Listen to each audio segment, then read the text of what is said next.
Malu juga itu laki-laki kalau kau pulang lebaran itu tonji bajumu tahun lalu. Malu kita sebagai suami. Malu juga kita kalau kita tidak pakai emas istri kita, sementaranya istrinya adik kita banyak emasnya. Kau kira itu enak jadi suami? Hah?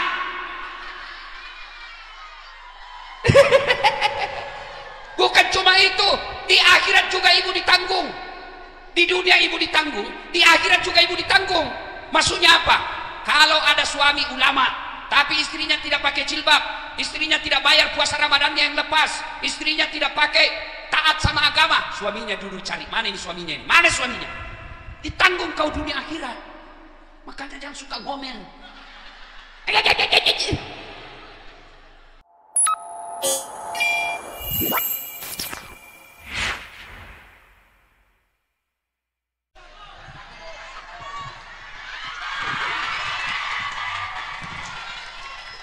Assalamualaikum warahmatullahi wabarakatuh.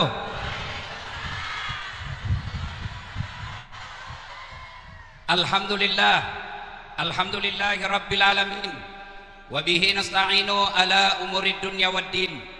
Asyhadu la ilaha illallah wa asyhadu anna muhammadan abduhu wa rasuluh. Allahumma salli ala sayyidina Muhammad wa ala alihi wa sahbihi ajma'in, amma ba'd. Faqad qala Allah subhanahu wa ta'ala fi kitabil karim, bismillahirrahmanirrahim, ya ayyuhalladzina amanu dukhulu fis silmi kaffatan wa la tattabi'u khutuwatis syaitan innahu lakum aduwwum mubin.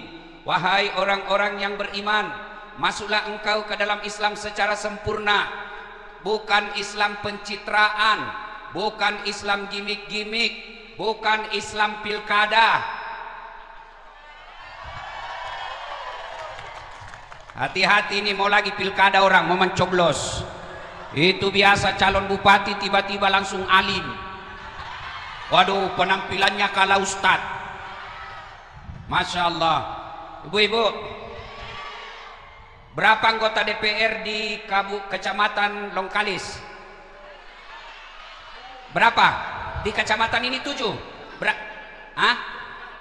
Enggak, di kecamatan ini berapa orang anggota DPR-nya? 2. Ada yang hadir? Oh, sendiri? Udah tahu mana yang satu. Ya. Jangan Islam seperti itu. Jangan Islam tipu-tipu. Kalau mau dicoblos kau pakai songkok. Kalau mau dicoblos kau pakai serban. Bagi-bagi itu nama, dipilih hilang lagi. Kata Allah, jangan Islam seperti itu. Ada begitu di sini? Ada. Kau salah, kenapa kau pilih dongok?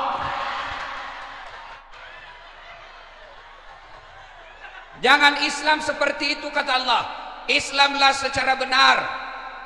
Dan janganlah engkau ikuti langkah-langkah setan, karena sesungguhnya setan itu musuh yang nyata bagi kalian. Ketika Bapak Ibu mendapati undangan ceramah ini, setan berusaha menggagalkan agar ibu bapak tidak datang. Dia bilang, setan di rumahmu, jam aku datang, panas, jam aku datang, panas, mapela. Oh, banyak orang Bugis di sini. Lu angkat tangan orang Bugis. Masya Allah. Jangan Islam seperti itu. Ya, mau datang di sini dan bilang setan, jam aku pergi, panas sih, nanti luntur ibadahmu. Alhamdulillah, setan yang ada di rumah berhasil kita kalahkan. Apakah setelah duduk di tempat ini setan menyerah? Tidak, nagoda kau lagi, nagoda, jangan dengar ceramah, pegang HP-mu. Jadi orang yang pegang HP itu begini-begini, kena godaan setan. Ngeganggu orang. Sudah dikasih tahu, masih juga dipegang. Bukan godaan setan, kau sudah jadi setan. Ini juga sound system. Bye-bye. Kasih bye-bye ini, kasih yang kuliah ini orang panas-panas rela datang. Kau tega lihat ini macet-macet. Kurangi pembayarannya. Cek. Maka ibu bapak simpan dulu HP-nya. Bisa. Sudah dikasih tahu masih juga dia pegang, bukan goda-godaan, jadi setan. Simpan dulu HP-mu, simpan dulu. Bisa? Ibu-ibu yang pegang HP, saya doakan suamimu kawin lagi. Kenapa bapak teriak amin? Simpan HP. Tentu bapak ibu sekalian, Allah maha adil dalam acara ini. Allah maha adil. Yang dibawa tenda tidak panas tentu lebih banyak pahalanya yang di depan ini. Tentu lebih banyak pahalanya adik-adik yang berdiri di sana. Simpan HP, bisa? Dengar ceramah dulu, bisa? Wa qala idzan bismillahirrahmanirrahim. Cek. Tolong ini tone sistemnya, Dek. Eho-ehonya ditiadakan. Eho tutup ehonya. Ya, anda usah pakai eho. Tutup saja eho. Ya, bassnya tidak dikurangi, bass. Treble-nya naik. Cek, oke. Wa qala idzan bismillahirrahmanirrahim. Innallaha wa malaikatahu yusalluna 'alan nabi. Ya ayyuhalladzina amanu sallu alaihi wa sallimu taslima. Sesungguhnya Allah dan para malaikatnya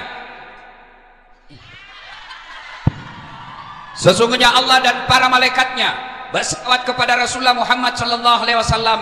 Maka wahai orang-orang yang beriman, bersalawatlah kalian kepada Rasulullah dengan sebaik-baik salawat. Wa qala idzan bismillahirrahmanirrahim. Ya ayyuhalladzina amanu taqullaha haqqa tuqatih wa la tamutunna illa wa antum muslimun. Wahai orang-orang yang beriman, bertakwalah kalian kepada Allah dengan sebenar-benarnya takwa, dan janganlah kalian mati kecuali dalam keadaan beragama Islam. Ayat ini Jumat dibacakan khatib. Kalau di kecamatan ini ada pengumuman dari Pak Camat harus diulang-ulang tiap pekan, pasti ayat itu, pengumuman itu penting. Ayat ini juga diulang-ulang tiap pekan, berarti ayat ini penting dan rasa-rasanya susah diterima akal. Jangan kamu mati, berarti mati kau yang ngatur. Woi, jangan kau mati ya. Berarti mati mau-maumu. Padahal mati, mau atau tidak, tiba saatnya pasti mati. Orang kaya, orang miskin, raja-raja, rakyat biasa, ustadz. Kerasnya. Kalau saya mati siapa ceramah? Orang kaya, orang miskin, raja-raja, rakyat biasa, janda, semua mati. Berarti yang jadi masalah bukan mati, mau atau tidak, tiba saatnya pasti kamu mati.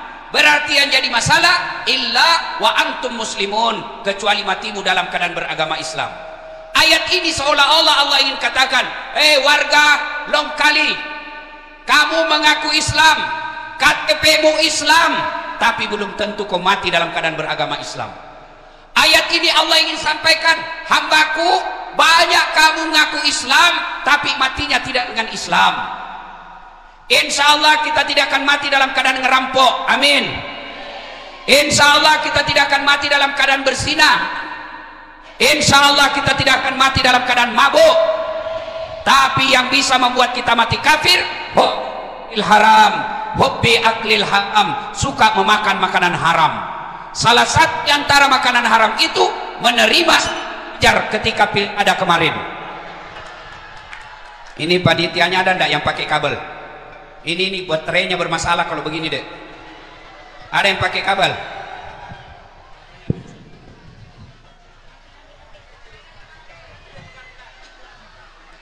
Kasihan ini jamaah sudah datang panas-panas, kalau suka macet-macet. Cek.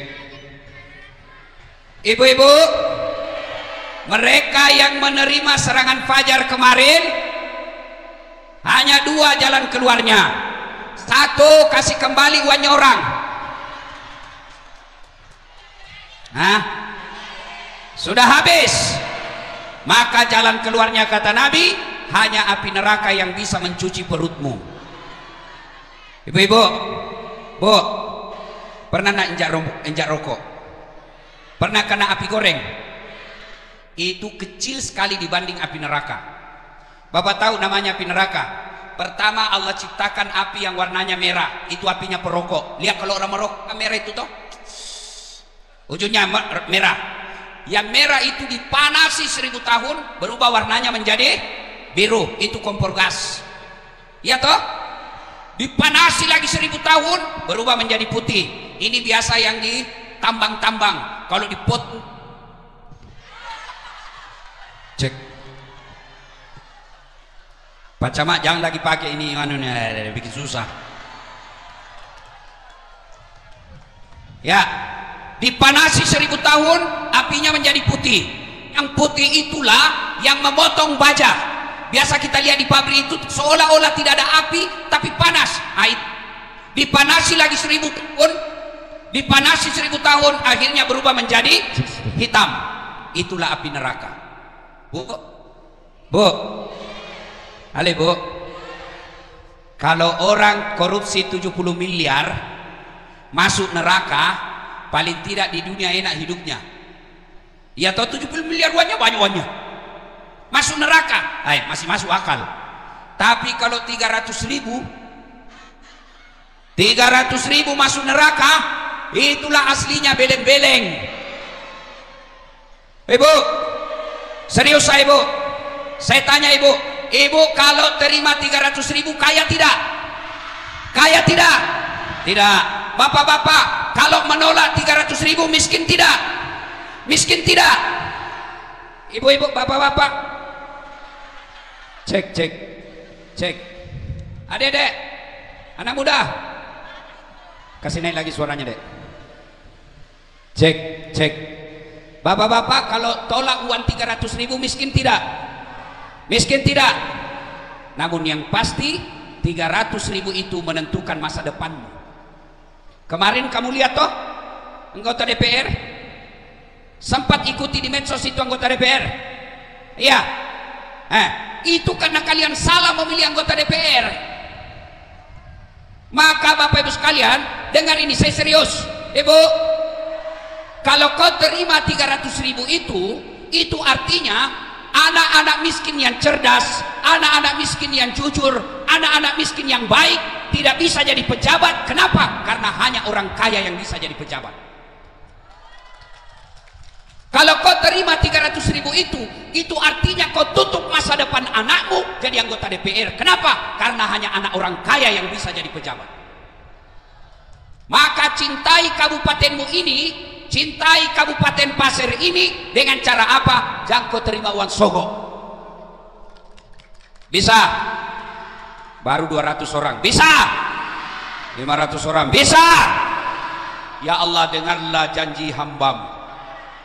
Kalau dia ingkar janji bulan 11 nanti, buat hidupnya sengsara dunia akhirat. Ibu, halo, bapak-bapak, bulan 11 nanti biarlah kita miskin, tapi orang tidak bisa sogok kita punya harga diri. Biarlah rumah kita ngontrak-ngontrak, kerjaan kita hanya jual-jualan, tapi orang tidak bisa hina kita dengan menyogok. Daripada kau sudah miskin, ngontrak-ngontrak, jelek mukamu, malas sembahyang, busuk kalepakmu, kau jual lagi harga dirimu. Paling tidak kalau kau tidak bisa disogok, kamu bisa bilang saya miskin, tapi kau tidak bisa jual diri. Bisa? Tolong, kalau mau cinta kepada Republik Indonesia ini, jangan terima sogok ketika pilkada. Tidak ada orang kaya karena sogok pilkada. Tidak ada orang miskin karena dia tolak pilkada, sogok pilkada. Tapi yang pasti, kamu jangan menyesal kalau kau sudah pilih anggota DPR, dia tidak pernah lagi datang lihat kamu. Kenapa? Karena dia pikir sudah mau saya bayar. Maka jangan salah, kalau bupati sudah kau pilih karena habis uangnya, maka yang dia pikir pertama, kasih kembali modal. Kalian semua sudah sadar, betul-betul. Tapi kau terima cukaulu. Ibu bapak, saudara-saudara sekalian, halo, sampai jam berapa ini? Jam berapa ibu? Jam 5? Bisa? Betul? saya yang tidak bisa. Kita pesan pertama, ibu-ibu, mana lebih kencang kalau kita salawat bareng-bareng dengan salawat laki-laki saja atau perempuan saja? Mana lebih kencang kalau semua laki, perempuan, anak, tua, dewasa daripada cuma anak-anak saja? Semua. Berarti bersatu lebih besar kekuatannya daripada berpecah belah.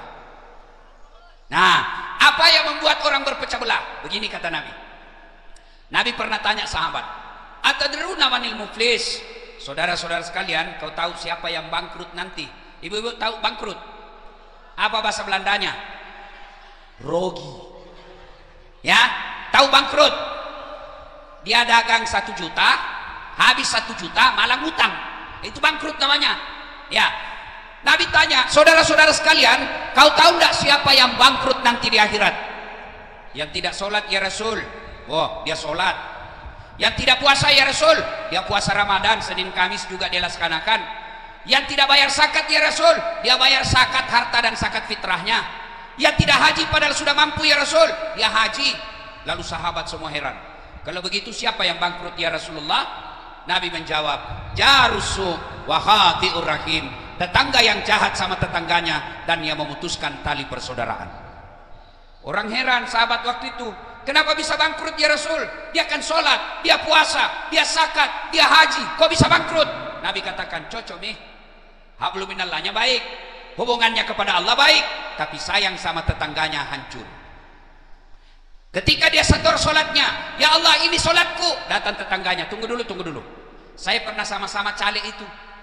Nah fitnah kak, katanya anakku yang lurus rambutnya bukan anaknya suamiku, karena suamiku keriting rambutnya. Gara-gara fitnahnya saya kalah, padahal saya sudah jual sawah. Allah berfirman, ya sudah, ambil sholatnya. Diambil sholatnya bu, dia setor lagi puasanya. Ya Allah ini puasaku. Datang lagi, tunggu dulu.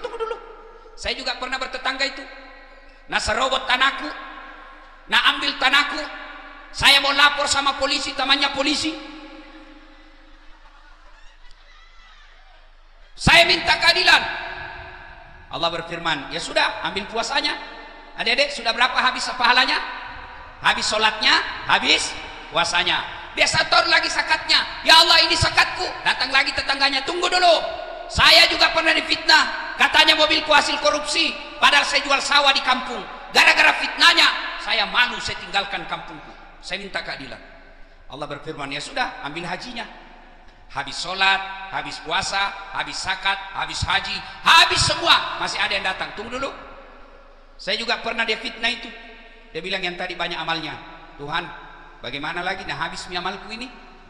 Dia nagaga kasih amalak madeceng. Capu mana dikasih, habis semua sudah ini, bagaimana caranya? Allah katakan tidak ada kebatilan yang tidak ada balasannya, supaya adil, ambil dosanya orang yang pernah kau sakiti. Itu orang bangkrut. Kenapa? Padahal baik so ibadahnya, tapi sayang hubungannya kepada manusia salah. Apa penyebab orang putus persaudaraan? 1, pilkada. Hei Pak, pilkada jangan kamu libatkan perasaan, sakit hati kok. Masih ingat waktu 2019? Masih ingat pemilu 2019? Siapa yang bertanding? Bapak Joko Widodo.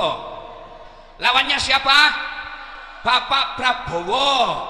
Siapa yang menang? Bapak Joko Widodo. Siapa menterinya? Baku hantam waktu debat, satu paket.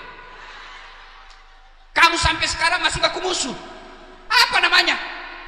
Kalau tim sukses mereka baku hantam mau jadi menteri, tim sukses saling memaki mau dapat proyek, kamu bertetangga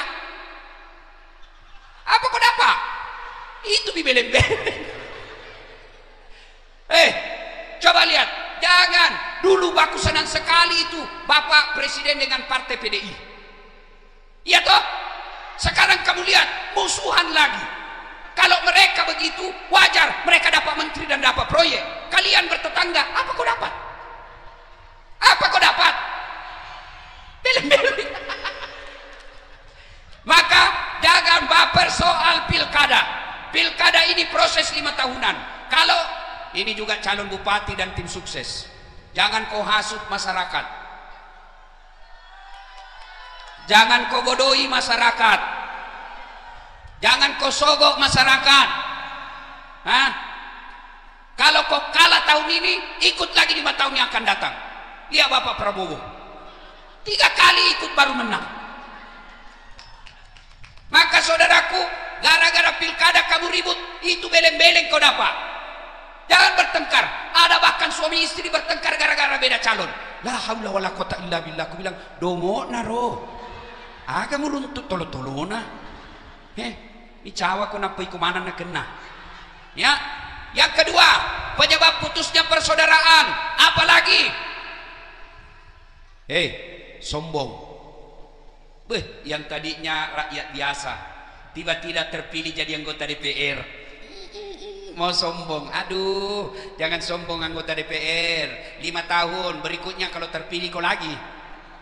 Mau sombong gara-gara bupati. Nah, kau jadi bupati karena kau dipilih. Ada lagi yang sombong gara-gara ustadz. Ya, mau sombong. Ini yang bicara. Bapak pikir saya yang hebat, bukan karena ada penonton saya. Biar saya jago tapi tidak ada yang nonton. 1 jam saya di sini ceramah berapi-api, nggak ada yang nonton. Lewat Pak Camat, sudah lama sakit itu Pak Ustaz. Iya toh? Maka jangan sombong. Sombong itu bukan pakai barang mahal, Bu Ibu. Ada emasmu, pakai. Sombong tidak. Kapan sombong? Kalau kau hina yang palsu. Bapak-bapak punya baju mahal, krokodil, cap buaya, harga 4 juta. Sombong tidak. Kapan sombong? Kau hina yang palsu bajunya. Ibu-ibu ada berlian, pakai. Kalau perlu tulis di sini berlian. Pakai, boleh, halal. Kapan sombong? Kau hina orang yang tidak pakai berlian. Itu sombong. Apa penyebab datangnya sombong? Biasanya satu diantaranya ilmu. Penceramah mau sombong. Ciri-ciri penceramah yang sombong, mana itu Ustadz? Yang suka mau menang sendiri. Baru belajar agama 2 bulan, kafir semua kita. Ini bid'ah, sesat, masuk neraka. Kayak dia panitia hari kiamat. Ada juga begitu. Saya Ibu dibilangi Ustadz tidak sunnah. Ribut di Facebook. Ada kan di situ ditulis Ustadz sunnah. Cari namaku, tidak ada. Sekalinya tulis Ustadz tidak sunnah, 1 dan nomor 13. Saya tanya, kenapa kau bilang saya tidak sunnah? Apa kau ceramah-ceramah sunnah-sunnah, kau tidak pelihara sunnah? Apa maksudmu? Itu buktinya kau tidak pakai jenggot. Mau diapa kalau tidak mau tumbuh?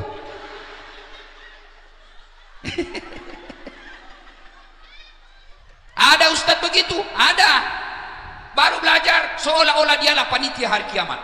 Itu ustadz sombong. Apalagi yang membuat orang sombong? Jabatan. Jangan sombong. Jabatan ada batasnya. Apa batasnya? Pensiun.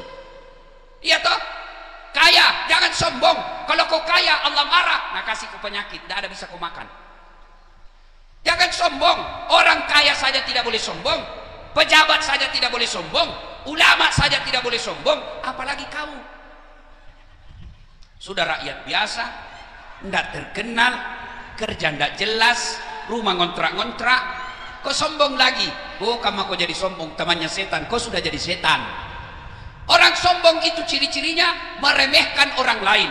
Orang kalau diremehkan, dia tidak lawan kok, tapi lambat laun, jama kok deh, jama ketemu, deh pandang enting, jakna deh, jami deh, dah enak, dia selalu hina kita. Lambat laun dia tinggalkan, akhirnya tidak ketemu, putus persaudaraan. Apalagi penyebab putus persaudaraan? Gibah, gosip, seperti begini-begini. Masih gosip itu kalau kumpul-kumpul. Dia tidak cerita tapi mukanya sinis. Dia kasih begini orang Ibu, datang orang. Dia tidak cerita tapi begini bulunya. Iya toh? Jangan cerita kejelekan orang. Ustadz aja dia cerita jeleknya. Lewat kata dia bilang, itu bajunya yang kemarin dia pakai di YouTube. Astagfirullah. Ibu, ini pilkada banyak orang yang habis amalnya. Kalau kau tidak suka orang, jangan jelek-jelekkan di medsos. Kalau kau tidak suka orang, jangan maki-maki di medsos. Caranya TPS jangan kau pilih, selesai. Ya, kalau kau sebarkan, dia marah, kau fitnah, kau berita bohong, kau serang, kau sebar, dia lapor di polisi, kamu masuk penjara. Maka kalau tidak senang, caranya jangan maki, jangan hina, jangan jelek-jelekan, karena biar kau tidak jelekkan, dia sudah jelek. Ya, gimana caranya? Jangan pilih, selesai. Maka pilkada yang akan datang, silakan coblos jagoanmu, silakan pilih pilihanmu, tapi jangan kau hina lawanmu. Jelas? Ya. Inilah penyebab putusnya persaudaraan. Apalagi penyebab putus persaudaraan, sakwa sangka, sangka buruk. Jangankan satu daerah, dalam rumah tangga saja kalau sangka buruk, bisa orang bercerai. Bu ibu, ada cerita ini, wallahu alam benar atau tidak. Sudah 5 tahun suami istri, tidak ada anaknya. Di tahun ke-6 dia pergi ke dokter ahli kandungan, diperiksa kandungannya. Kata dokter, alhamdulillah ibu sudah terlambat 2 bulan. Oh senang dia bu, dia sujud syukur. Dia telepon suaminya, Pak, saya baru periksa, alhamdulillah saya sudah terlambat 2 bulan. Kata suaminya, terlambat, alhamdulillah. Jangan kau cerita ibu ya, nanti malu-malu kita lagi kalau tidak jadi. Beberapa hari kemudian tiba-tiba datang petugas PLN. Assalamualaikum. Waalaikumsalam. Siapa ya? PLN. Kenapa Pak? Ibu terlambat 2 bulan. Loh, kenapa bisa dia tahu ini? Langsung dia sakwa sangka sama suaminya. Pastilah cowok sih. Pasti dia lagi nih cerita. Nah rahasia berdua kenapa bisa bocor? Datang suaminya kesian kerja, capek-capek. Assalamualaikum sayang. Apa sayang? Kamu memang pembohong. Apalagi itu kau marah-marah. Kenapa itu PLN tahu? Pasti kau yang kasih bocor. Demi Allah bukan saya. Pembohong memang kamu. Ini suaminya jengkel, dia datang ke PLN. Hei, dia bilang sama PLN, ada apa kau tahu istriku terlambat 2 bulan? Dia bilang, ada catatannya Pak. Ada apa kau catat-catat? Hapus itu. Dia bilang, ya boleh dihapus tapi bapak bayar dulu. Ya kalau saya tidak mau bayar, terpaksa punyanya bapak diputus. Kalau punya aku kau putus, apa nak pakai istriku di rumah? Dia bilang, terpaksa istri tak pakai lilin. Ini sangka buruk. Maka ibu-ibu, kalau mau tenang, termasuk dalam rumah tangga, sangka baik. Kalau kau telepon suamimu pagi-pagi tidak dijawab, sangka baik. Oh berarti dia lagi sholat duha.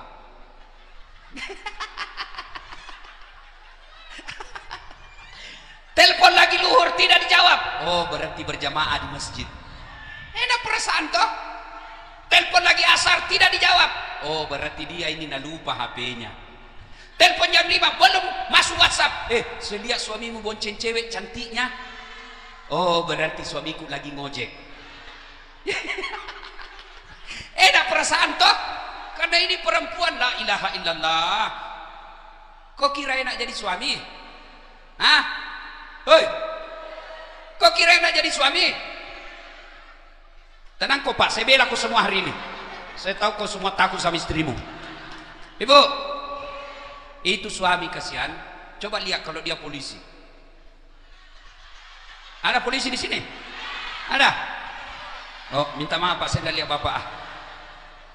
Jangan kau musuhi polisi. Kau kira enak hidupmu kalau tidak ada polisi di sini? Hah? Kalau hilang motormu siapa kau cari? Siapa kau cari? Polisi. Pak Imam, Pak Imam saja hilang motornya. Apa? Ibu-ibu, kalau diserobot tanahmu siapa kau cari? Polisi. Ya toh? Dipukul anakmu siapa kau cari? Polisi. Ibu-ibu hilang suamimu siapa kau cari? Masa polisi? Carilah suamimu. Bu, kita bisa ceramah begini karena dapat izin dari polisi. Makanya jangan musuhi polisi. Polisi juga jangan musuhi ulama. Kenapa? Karena kalau mati kau siapa bungkus kau. Maka yang baik polisi lindungi ulama, ulama doakan polisi, sama-sama menjaga Republik Indonesia. Suami polisi kira enak, di kantor kasihan dimaki-maki sama komandannya. Siap salah komandan, siap salah komandan. Ditendang patah, siap salah komandan. Sampai di warung kopi baru mau masuk, bila lagi masyarakat mau lagi ditraktir, mau lagi ditraktir. Iya tuh, kok kira enak jadi polisi? Sampai di rumah dimaki-maki lagi sama istrinya. Kenapa kau tidak lawan bodoh ini? Apa mau dilawan? Nah, dia Kapolres. Oh kira enak jadi, itulah suami. Coba kalau suamimu dia tukang Grab, tukang ojek, kempes ban mobilnya, ndak telepon kau itu bilang kempes, tidak. Kenapa? Karena dia pikir cukup saya menderita.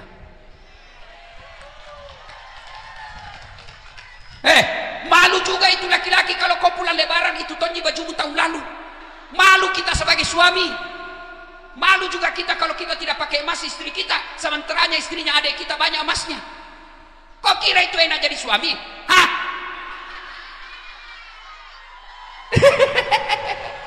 Bukan cuma itu, di akhirat juga ibu ditanggung. Di dunia ibu ditanggung, di akhirat juga ibu ditanggung. Maksudnya apa? Kalau ada suami ulama, tapi istrinya tidak pakai jilbab, istrinya tidak bayar puasa Ramadannya yang lepas, istrinya tidak pakai taat sama agama, suaminya dulu cari, mana ini suaminya ini? Mana suaminya? Ditanggung kau dunia akhirat. Makanya jangan suka ngomel.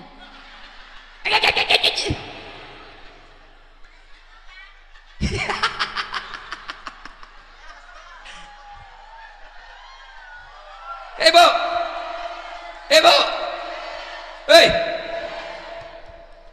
ada kawan saya polisi, dia suka ngopi di warung kopi pagi-pagi.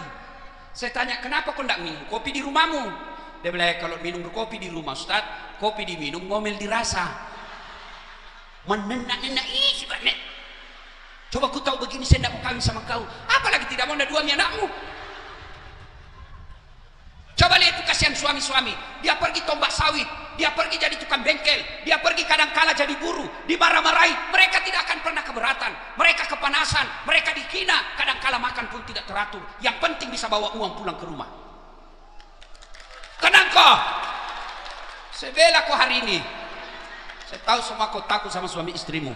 Kalau Ustadz, sorry, kalau orang Bugis tidak ada yang takut sama istrinya, cuma istrinya lebih berani.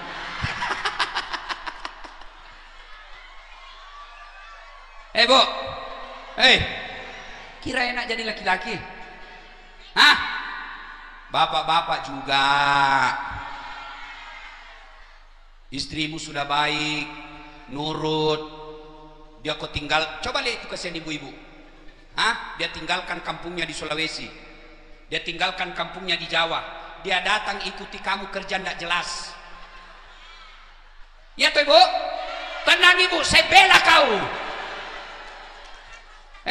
Dengar ini bapak-bapak yang kurang ajar sama istrinya. Coba itu cari uang tugasnya suami. Tapi berapa banyak ibu-ibu pergi jual-jual yang tidak jelas apa dia jual. Kadang-kala jual-jual kerupuk kasihan, kadang-kala jual-jual buah. Itu bukan kewajibannya istrimu. Kewajibanmu cari uang untuk istrimu. Istrimu mestinya hanya tinggal di rumah terima uang, tapi dia rela bekerja. Kenapa? Karena dia kasihan sama kamu.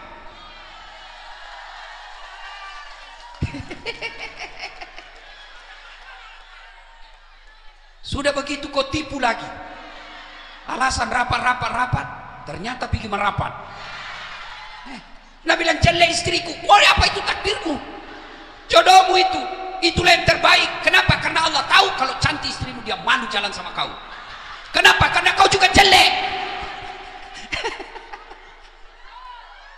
Maka yang baik, istri muliakan suami, suami hormati istri. Kalau kita sudah miskin, ngontrak-ngontrak, kerja tidak jelas, paling tidak kita bisa bahagia di rumah. Kalau ibu lihat rumahnya orang mewah, ibu bisa bangga, memang mewah rumahmu, tapi kau suami istri bertengkar terus. Kami betul-betul ngontrak, tapi kami saling menghormati. Kalau suamimu mau pergi, cium tangannya. Oh, Masya Allah, istriku saya ibu, mamaknya cek. Betul kah ibu, betul kan? Nggak bohong kah ini? Kalau saya mau pergi itu kasihan, dia angkat itu ranselku. Saya bilang jangan bisa yang berat. Apa dia bilang? Nggak ada artinya beratnya ini ransel daripada beban hidup yang Ustadz pikul. Masya Allah. Dia diangkat itu. Saya duduk di mobil, dia cium tanganku. Belum berhenti itu, nak cium lagi mataku sebelah kanan. Baru nak cium lagi sebelah kiri. Baru nak cium lagi jidatku. Ini agak lama-lama sedikit. Mas, istriku, kenapa kau cemburu? Karena kau tidak pernah kasih gitu suami betul.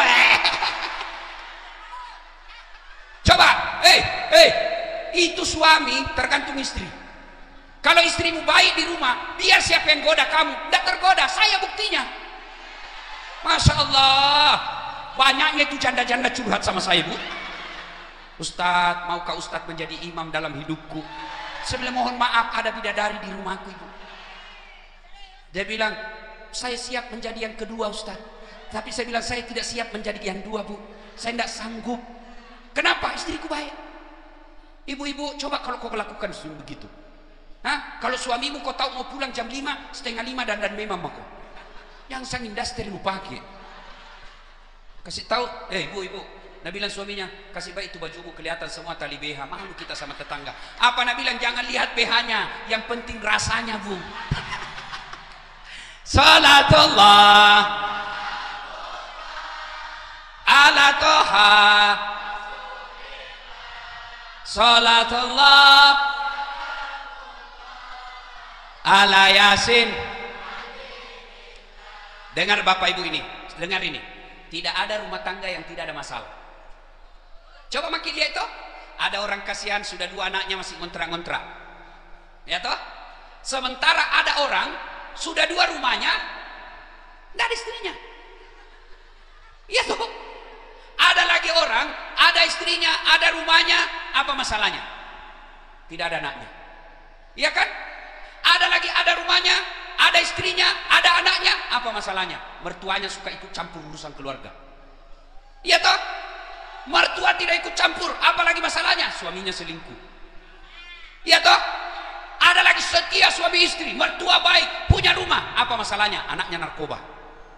Tidak ada orang tidak ada masalah, Bu. Termasuk saya. Bohong itu kalau ada orang bilang tidak ada masalahnya. Dia bilang bahagia rumah tangganya, Ustaz. Dari mana kau lihat? Dia bilang itu di Instagramnya, Ustaz, romantisnya. Namanya foto, Ibu, 1 menit saja dibikin, cek, share. Bodoh itu namanya kalau dia bertengkar sama suaminya secara langsung nih. Hai guys, kita boleh bertengkar ini guys. Bodoh namanya itu.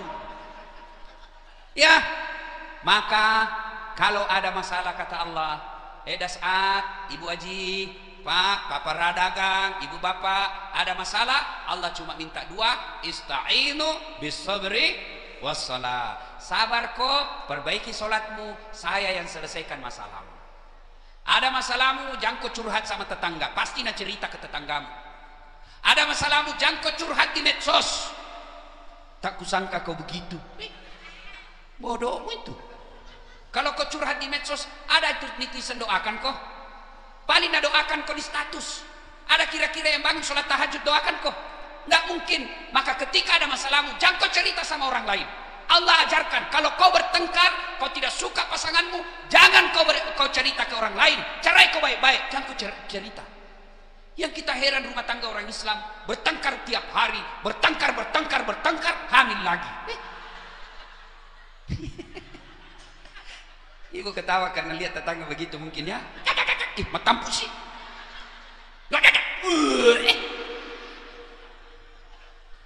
Maka ketika ada masalah, pertama sabar. Biar dia ustadz, biar dia orang kaya, biar dia pejabat, tapi kalau tidak sabar dalam rumah tangganya, tidak mungkin dia bisa bahagia. Bagaimana prakteknya sabar? Ngomel pasangan, ibu ucapkan dalam hati, inna lillahi wa inna ilaihi rajiun. Tapi jangan kasih dengar. Inna lillahi. Oh, tambah mengamuk istrimu. Saya, Ibu, kalau marah-marah istriku, saya menyanyi. Karena kalau dilayani, tambah perang kita. Kalau dia marah, peluk.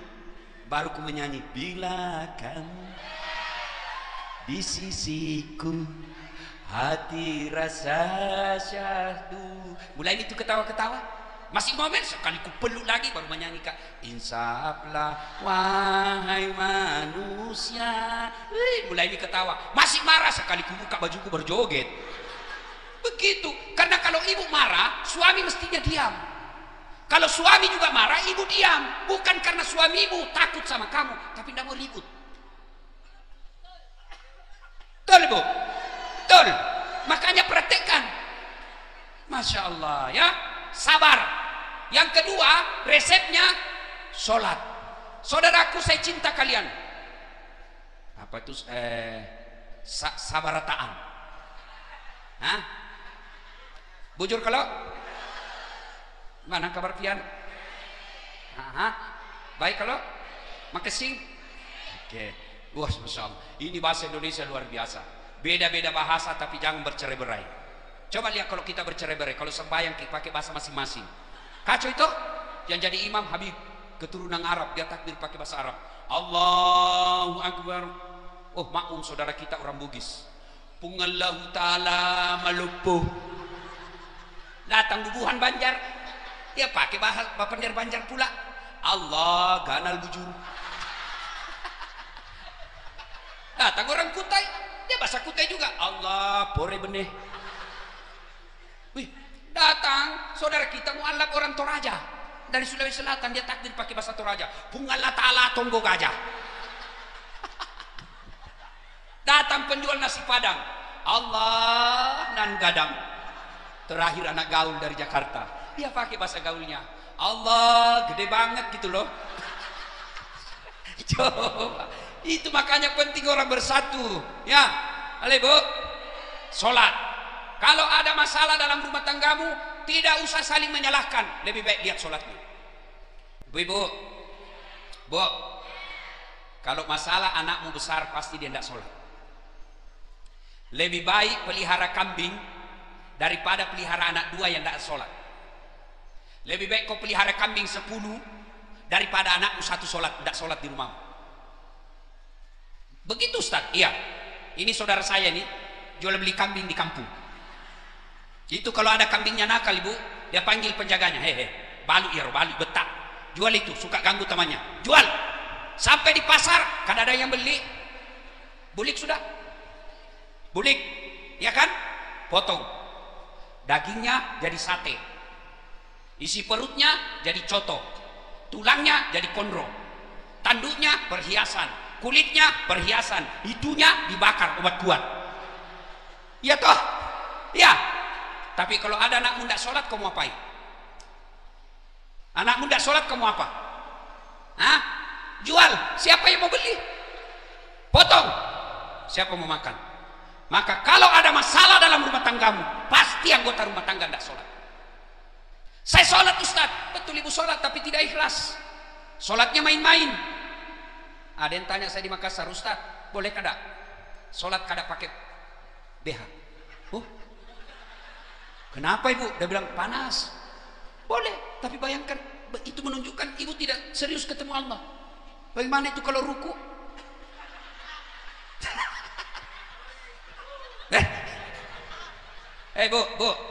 Bu, coba ibu pergi ketemu Kapolsek, nggak pakai itu, dia tempelin kau istrinya.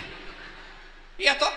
Saya sholat Ustaz, betul kau sholat, tapi main-main, sholat seolah-olah nggak serius, betul.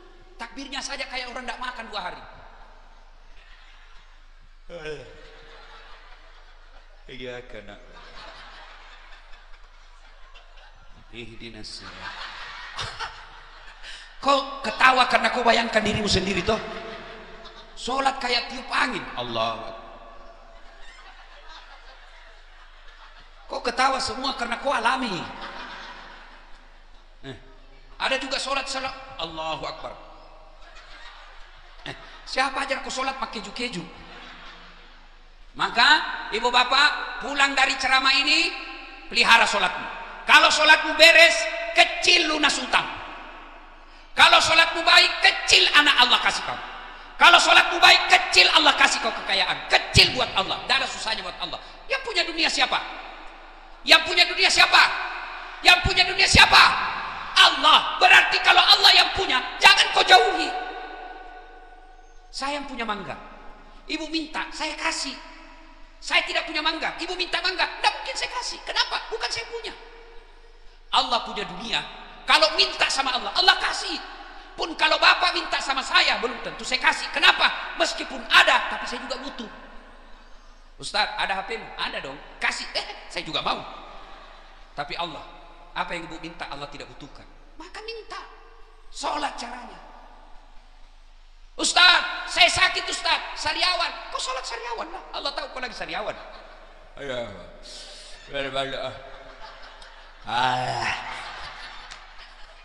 Allah tahu kau lagi sariawan. Ustaz, kita lagi di kebun ini Ustaz, mau wudhu tidak ada air. Tayamum. Tapi kita sudah kencing Ustaz, tidak ada air. Kalau kencing tidak ada air, pakai daun 3 lembar. Jangan kasih lihat ibu-ibu. Caranya deh, caranya kalau kau di tengah hutan, kau kencing tidak ada air, kau ambil daun 3 lembar. Pertama gosok begini caranya, gosok pertama, gosok ke bawah begini, anggap ini daun. Sudah itu ambil lagi daun kedua, gosok ke atas. Sudah ambil ketiga, gosok lagi. Jangan kok begini, tambah kotor. Bakal bunyi. Ya ketawa ibu, ini urusan laki-laki. Apalagi alasanmu tidak sholat? Ustaz, saya baru tobat hari ini, tapi masalahnya tidak ada bacaan sholat saya hafal. Wala tayasu min rauhillah, jangan putus asa. Datang berjamaah di masjid. Kalau imam sudah baca, makmum sudah diwakili. Apa pi? Apa lagi? Saya kaya Ustaz. Ada kala kayanya Nabi Sulaiman. Itu Nabi Sulaiman kerikil rumahnya emas. Ada di sini kerikil rumahnya emas. Paling orang Bugis gigin anak kasih emas. Apa alasanmu? Tidak ada. Satu-satunya yang boleh sholat tidak sholat dan dia tidak dosa, satu, gila. Kenapa ikam kada salat? Gila ulun. Boleh, yang penting kau gila. Ya, nah Bapak Ibu saudara-saudara sekalian, inilah tausiah kita. Capek Ibu. Insya Allah lain waktu dan kesempatan kita akan lanjutkan. Ya, itu saya lihat ada tadi ibu-ibu yang pegang foto bagus sekali, masya Allah. Coba lihat fotonya Bu, yang ada benderanya saya. Wih, saya kayak wakil presiden di situ, masya Allah. Sini Bu, sini Bu, sini Bu. Sini berdiri. Bukan lain, yang basana, yang besar, ya ganal bujur. Yang ganal. Ya pian ikui, ya yang pakai songkok topi. Sini. Ya, itu yang besar sekali. Masya Allah. Saya kasih hadiah Ibu. 2. Ya 2 lah. Sini cepat saya kasih hadiah. Masya Allah.